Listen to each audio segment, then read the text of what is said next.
না করো তবে যুবরাজ, কি করছো তুমি? ওর বিচার করবে আমাদের সুলতান। আমার পক্ষে আমি সুলতান, আমি সেনাপতি, আর এখানে শাস্তি দেওয়ার অধিকার শুধুমাত্র আমার।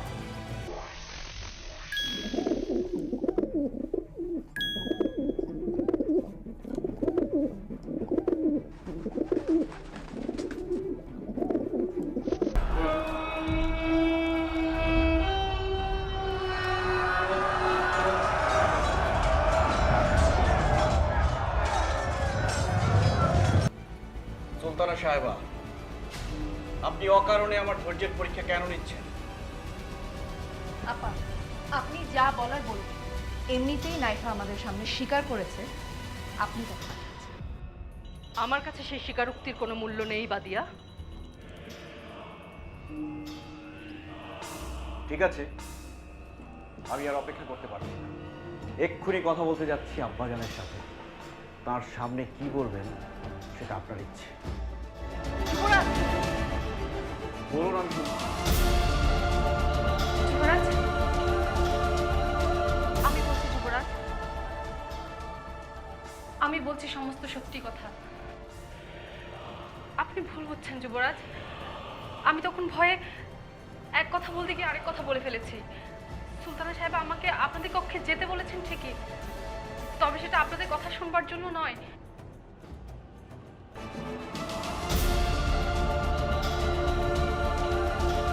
তবে আমি ওকে পাঠিয়েছিলাম রংমহলের অনুষ্ঠানে তোমাদেরকে ডেকে পাঠাবার জন্যে। সে অনুষ্ঠানে সবাই উপস্থিত ছিল, শুধু তোমরা উপস্থিত ছিলে না বাদিয়া। এখন কি তোমাদের কারো মনে কোনো প্রশ্ন আছে বাদিয়া? যুবরাজ, আপনার কি আর কোনো কিছু জানবার আছে? তাহলে বলে ফেলুন, তা নইলে আমার সময় নষ্ট করার অধিকার আপনার নেই। আপনি আমাদেরকে ক্ষমা করবেন। আমরা না বুঝে অনেক বাজে কথা আপনাকে বলে ফেলেছি। আমাদেরকে ক্ষমা করবেন আপা।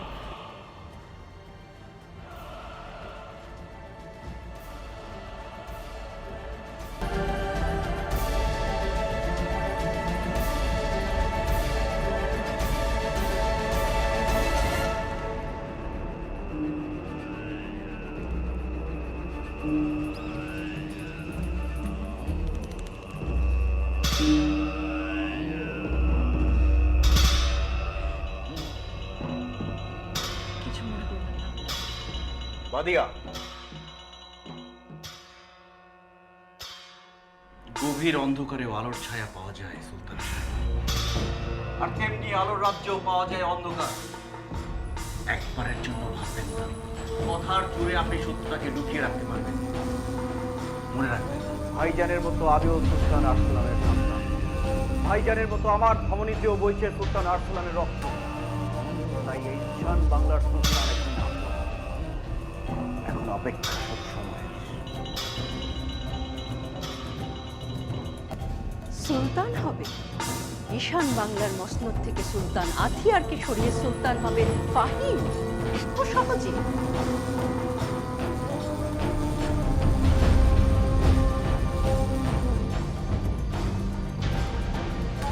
কিন্তু সাবধানেরও তো মান নেই সুলতানা সাহেবা। বাগিচার লতা গুল্ম খুবই সাধারণ আগাছা, কিন্তু যদি তাদের উপেক্ষা করা হয় তবে একদিন সমস্ত বাগিচায় চলে যেতে পারে তাদের দখলে। সুলতান আথিয়ারের কাছে সম্রাট আরাসের দেওয়া পবিত্র উপহার থাকলেও লতা গুল্মের মতো আগাছাকে অনর্থক বাড়তে দেওয়া যাবে না। অচিরেই কোনো ব্যবস্থা নিতে হবে ফাহিমের, কিন্তু কিভাবে? কিভাবে? সুলতান ফিরে না এলে তো এ বিষয়ে আলোচনা করাই যাবে না।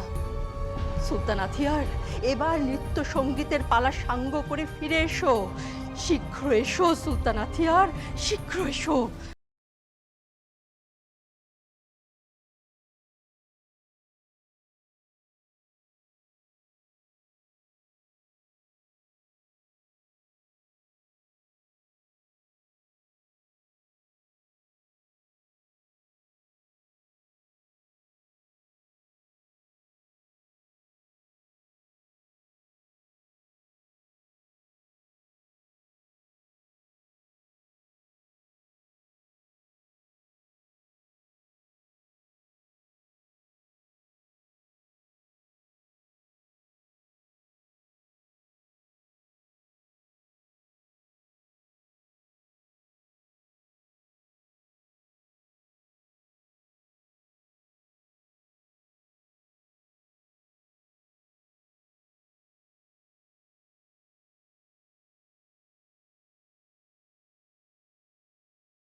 মহামান্য সম্রাট, যুবরাজ কারাব এবং আর্দা উপস্থিত হয়েছেন।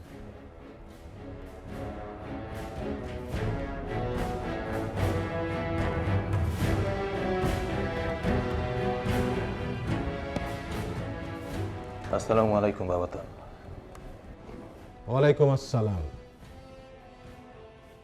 আপনি কি আমাদের তলব করেছেন বাবাতান? তোমরা কি যুদ্ধের জন্য প্রস্তুত হয়ে এসেছো? হে মহান সম্রাট, আমরা আপনার সন্তান। যুদ্ধের জন্য আমরা সর্বদাই প্রস্তুত। গতকাল যখন যুদ্ধ প্রারম্ভ হয় তখন আমরা আপনাকে অনুরোধ করেছিলাম যাতে এই যুদ্ধেও আমাদের সুযোগ দেওয়া হয়।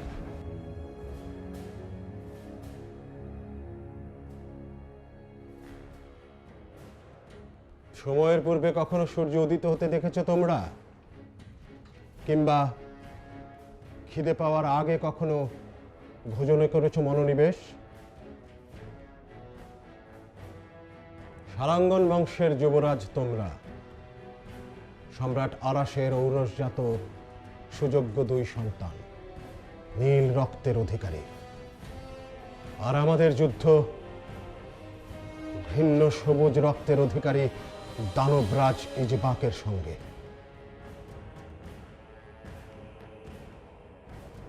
আপনি কি বলতে চাইছেন আব্বাতান? যথার্থই বুঝেছ তুমি। আমাদের সেনাধ্যক্ষরা ওই মায়াবী শত্রুর হাতে ক্রমশই হচ্ছে পরাজিত। তার আগে আমি তোমাদের কিছু কথা বলতে চাই, যেটা তোমাদের এই যুদ্ধে করে তুলবে অপরাজেয়। ভিন্ন ওই সবুজ রক্তের ইজবাককে ক্রমশই করবে পরাজিত।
মানুষ মানুষের সাথে ভালোবাসা দিয়ে মিলেমিশে থাকতো, একে অন্যের আপন হয়ে উঠত, ভ্রাতৃত্ব বাড়ত, প্রেম বাড়ত।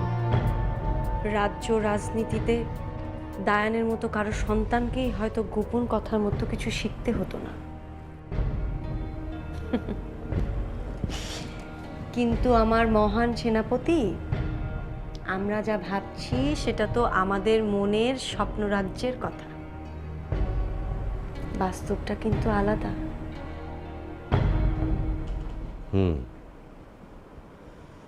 সেই কারণেই তো দুনিয়াতে এত সমস্যা আলিমা। সেই কারণেই হয়তো রাজ্যের পরবর্তী সুলতানকে মনোনীত করে পূর্বের সুলতানকে চলে যেতে হয় জঙ্গলের বাসস্থানে। আম্মা যান, আব্বা যান, ওনাদের দুজনকে প্রাসাদে রাখার জন্য কিছুই কি করতে পারলে না তুমি?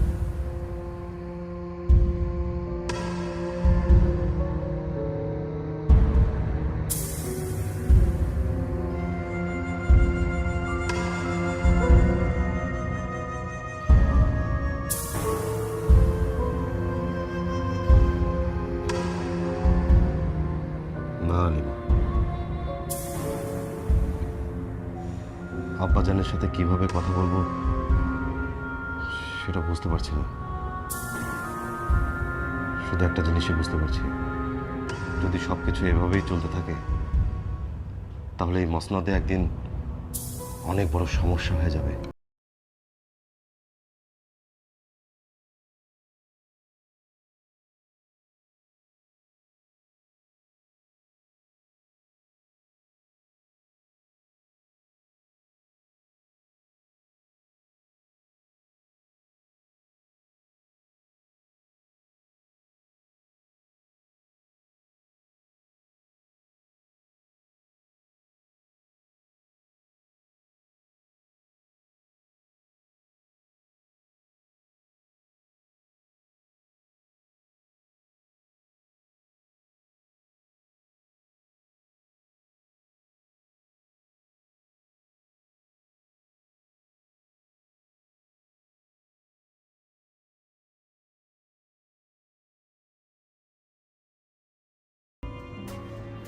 ওয়ালাইকুম আসসালাম হাকিম সাহেব। ঈশান বাংলার নতুন সুলতান কি কোনো ফরমান জারি করার দায়িত্ব দিয়েছেন নাকি আপনাকে? নইলে এই চন্দ্রস্না এত সুন্দর রাতে আপনার চেহারা।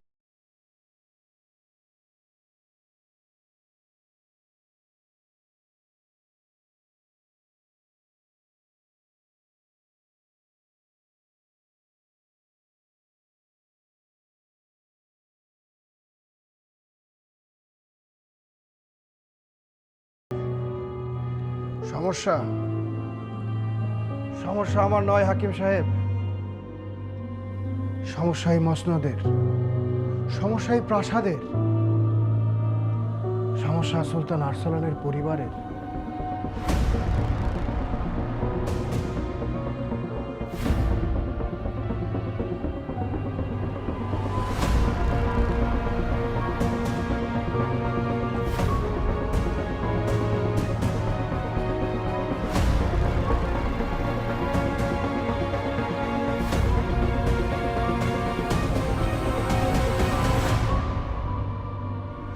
আপনি নিশ্চয়ই বুঝতে পারছেন হাকিম সাহেব, যদি সুলতান আরসালানের সন্তানেরা না বদলায় তাহলে এই মসনদে অনেক অনেক বড় সমস্যা নেমে আসবে।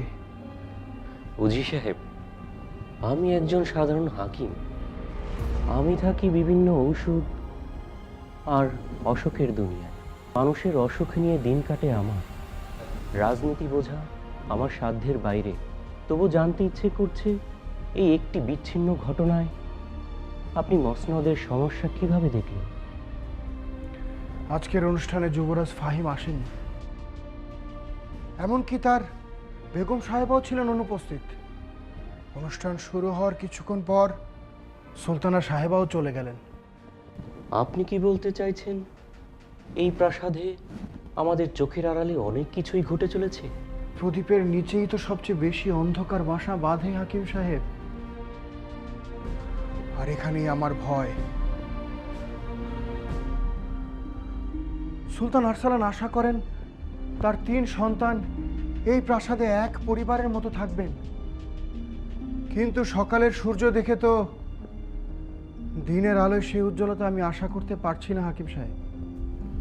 আপনার কথা শুনে আমিও চিন্তিত হয়ে পড়লাম উজির সাহেব। যদিও রাজনীতি আমার ভাবার বিষয় নয়, কিন্তু সাধারণ মানুষ হিসাবে আমার মনে হয় আব্বাজান হিসেবে সুলতান আরসালান তার নিজ দায়িত্ব যথাযথভাবে পালন করেছেন। এরপরেই পরিবারের নিয়ম অনুসারে তিনি এবং তার বেগম সাহেবা চলে যাবেন জঙ্গলের খাসমহলে। আর এখানে থেকে যাবে এই রাজ্য, এই মসনদ আর তার 3 পুত্র। আর আমরা হয়তো সাক্ষী হয়ে থাকব এই মসনদের অন্ধকার ভবিষ্যতে। কিন্তু সময়ের নিয়ম অনুসারে তার কোনো কিছুই যে আমরা থামাতে পারবো না উজির সাহেব।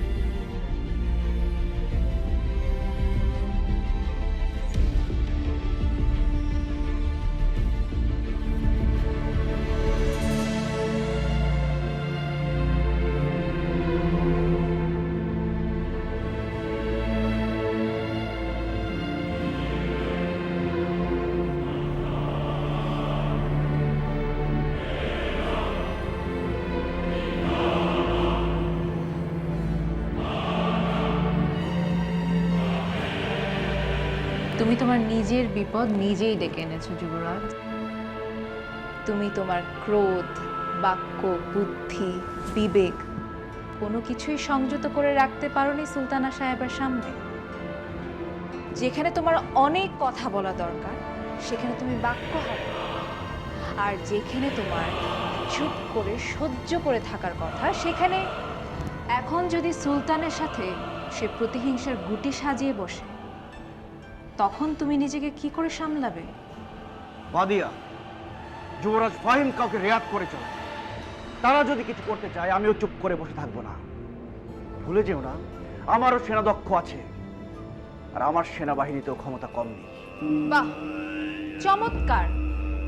তাহলে কেন নিজের সময় নষ্ট করছো? কেনই বা আব্বাজানের সঙ্গে কথা বলতে চাইছো? তাহলে নিজের সেনাবাহিনী নিয়ে সুলতান আথিয়ারের বিরুদ্ধে যুদ্ধে নেমে পড়ো আর দখল করে নাও ঈশান বাংলার মাসনাদ। এখনো সে সময় আসেনি বাদিয়া। তাই? তাহলে কি আমি জানতে পারি সেই সময় কবে আসবে তোমার জীবনে যুবরাজ?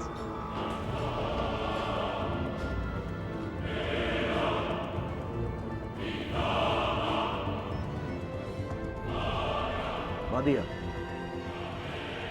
যখন কোনো চেনা মানুষ অচেনা শত্রু হয়ে যায় তখন তার বিরুদ্ধে অস্ত্র তুলে নেবার আগে তাকে আরো ভালো করে চিনে নিতে হয়। এখন আমাকে কয়েকটা দিন সেই কাজই করতে হবে। আর যদি সুলতান আথিয়ার আর সুলতানা সাহেবা কিছু করে বসে, তাহলে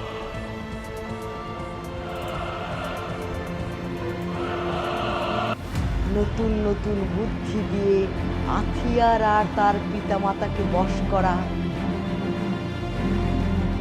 বাদিয়ার পেটের বাচ্চা নষ্ট করা, আরো কত কিছু বলবো আমি। মুশিরা, তোমার ভয় পাওয়ার কিচ্ছু নেই। কি হয়েছে সব খুলে বলো আমায়। বেগম সাহেবা, হ্যাঁ নাইফা, বলো। আমি আমি আমাকে শেষ করে ফেলবে।